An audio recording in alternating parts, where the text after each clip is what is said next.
அருமை சொந்தங்களே, சுவாமி விவேகானந்தர் அவர்களை பொறுத்தவரை அவர் வாழ்ந்தது வெறும் 39 வயது மட்டும்தான்.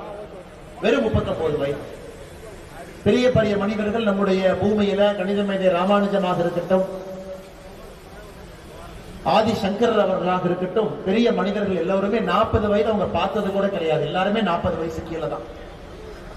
ஆனா அவர்களுடைய கர்ம யோகம், அவர்கள் ஒரு வாழ்க்கையில் அவர்களுடைய சிந்தனை ஒரே சிந்தனை, அதை எடுத்து தன்னுடைய வாழ்க்கை முழுவதும் அர்ப்பணித்து தாய் சரஸ்வதியினுடைய அருளை பெற்று மிக கம்பீரமாக அந்த 39 ஆண்டையும் கூட வாழ்ந்தவர்கள்.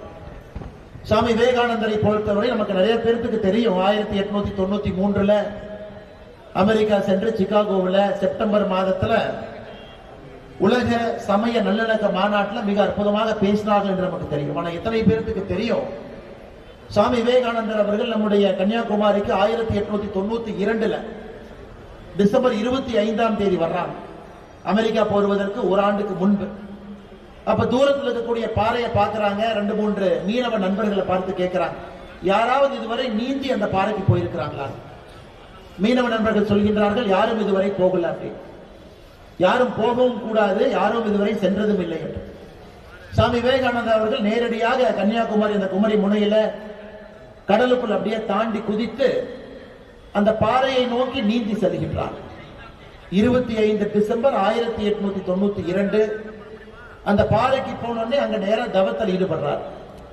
25 முழுவதும் தவம், 26 முழுவதும் தவம். எல்லாரும் பாக்குறாங்க, மீனவர்கள் பாக்குறாங்க, யார் இந்த மனிதன் நீந்த முடியாத கடல்ல, ஆர்ப்பரிக்கக்கூடிய கடல்ல நீந்தி போய் பாறையின் மீது நேத்து உட்கார்ந்தாரு, இன்னைக்கு முழுமையா உட்கார்ந்திருக்காரு. 27வது டிசம்பர் அந்த நாள்ல மீனவர்கள் படகு எடுத்துக்கிட்டு போய் தவத்தில் இருந்த விவேகானந்தருடைய தவத்தை கலைத்து கரைக்கு கூட்டிட்டு வர்றாங்க. இந்த மனிதர் முழு நேரமும் 3வது நாள் தவத்திலிருந்து கலைந்து வெளியே வருகின்ற விவேகானந்தர் சொல்றாரு, இந்தியா இன்னைக்கு நல்லா இல்ல, பாரதம் இன்னைக்கு சிறப்பா இல்ல. இந்த பாரதத்துல நிறைய பிரச்சனைகள் இருக்கு, ஜாதிகள் பிரச்சனை, மதங்கள் சண்டை போட்டுக்கிறாங்க, ஆங்கிலேயர்களுடைய ஆதிக்கத்துக்கு கீழே இருக்கும். இந்த பாரதம் ஒரு பெரிய நாடாக வருமா அப்படிங்கிற சந்தேகம் நமக்கு இருக்கு. சுதந்திரம் கிடைக்குமான சந்தேகம் இருக்கு. 1892 அவர் பேசுறாரு, நீங்க ஞாபகம் வச்சுக்க.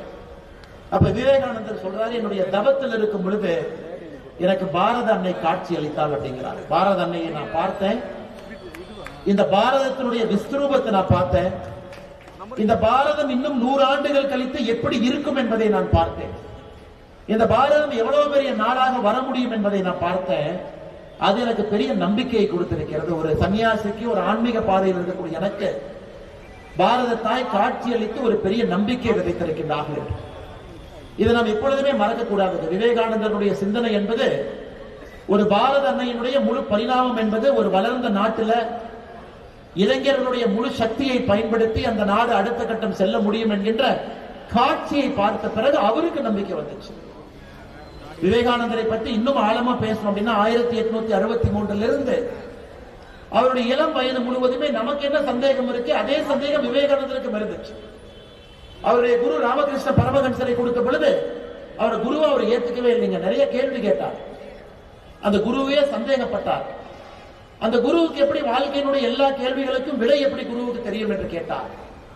ஆனா சுவாமி விவேகானந்தர் அவர்களும் எப்படி ராமகிருஷ்ண பரமஹன்சரை சந்தேகப்பட்டாரோ, ராமகிருஷ்ண பரமஹன்சரும் விவேகானந்தரை தன்னுடைய சீடனாக ஆரம்பத்தில் ஏத்துக்கிறார். அவரும் விவேகானந்தருக்கு பரீட்சை வைத்தார், விவேகானந்தரும் தன்னுடைய குருவுக்கு பரீட்சை வைத்தார். அந்த பரீட்சையில 2 பேருமே தேர்ந்த பிறகுதான் சீடன் குருவாக ராமகிருஷ்ண பரமஹன்சரை ஏற்றுக்கொள்கின்றார். ராமகிருஷ்ண பரமஹன்சர் தன்னுடைய சீடனாக சுவாமி விவேகானந்தரை ஏற்றுக்கொள்கின்றார். ராமகிருஷ்ண பரமஹன்சர் அவர்கள் இறைவனுடைய பாதத்தில் அடைந்த பிறகு சன்னியாசி தீட்சத்துல நரேந்திர தத்தா என்கின்ற பெயரை சுவாமி விவேகானந்தா என்கின்ற பெயரை மாத்திக்கிறாங்க. மகா காளிய வணங்குறாங்க, ஒரு பெரிய ஆன்மீக தேடல்ல ஈடுபடுறாங்க. 4 ஆண்டுகள் இந்தியா முழுவதும் சுத்தி சுத்தி சுவாமி விவேகானந்தர் அவர்கள் வருகின்றார். 4 ஆண்டுகள் ஏழைய பாக்குறாங்க, இறந்து போனவங்க பாக்குறாங்க, பிச்சை எடுக்கிறவங்களை பாக்குறாங்க, வாழ்க்கையில தேடல் இருக்கிறாங்க, உண்மை சத்தியம் என்ன அப்படிங்கறத தேடுறாங்க. அதன் பிறகுதான் தவ வாழ்க்கைக்கு வர்றாங்க 1892. எதற்காக இல்லை சொல்லுகின்றேன் என்றால், இன்னைக்கு நம்முடைய இளைஞர்கள் நீங்க ஒரு பெரிய ஆளாக வர வேண்டும் என்றால் பெரிய ஒரு மனிதராக வர வேண்டும் என்றால் வாழ்க்கையில ஒரு கேள்விக்கான பதிலை நீங்க கண்டுபிடிக்கிறோம். நான் ஏன் பிறந்தேன் என்கின்ற கேள்விக்கான பதிலை கண்டுபிடிச்சீங்கன்னாங்க தான் என்னை பொறுத்தவரை உங்க வாழ்க்கையை ஆரம்பிக்கும். உங்க பிறந்த தேதி இருக்கலாம், பிறந்த வருஷம் இருக்கலாம், நீங்க பர்த்டே கொண்டாடலாம், அதெல்லாம் ட்ரெய்லர் மட்டும்தான். நான் ஏன் பிறந்தேன் என்கின்ற கேள்விக்கு பதில் கிடைத்த நாள் தான் இந்த பூமியில நீங்கள் பிறந்த முதல் நாளாக அது கணக்கு. அதுவரை அந்த நாளை நோக்கி செல்வதற்கான விஷயங்களை பார்க்கணும். அதனால்தான் இளைஞர் பெருமக்கள் இன்னைக்கு பாருங்க, மழை வந்துச்சு சைட்ல இருக்கிறாங்க, ஆனா பத்திரிகை நம்பர் பாருங்க மழை வந்து மழையில் நிக்கிறாங்க. ஏன்னா அவங்களை பொறுத்தவரை இந்த வேலையை கர்மமாக பார்க்கின்றார், கர்ம யோக வேலையை. மழை வந்தாலும் பிரஸ்காரங்க ஒரு குடையை பிடிச்சிட்டு நிற்பாங்க, ஒரு கோட்டை போட்டு நிற்பாங்க. என்னைக்கு நம்முடைய இளைஞர்கள் மழையோ இடியோ புயலோ சுனாமியோ எது வந்தாலும் அப்படி நிக்கிறாங்களோ அன்னைக்குத்தான் சாமி விவேகானந்தர் சொன்ன அந்த 100 இளைஞர்கள் நமக்கு கிடைத்திருக்கிறார்கள் அர்த்தம்.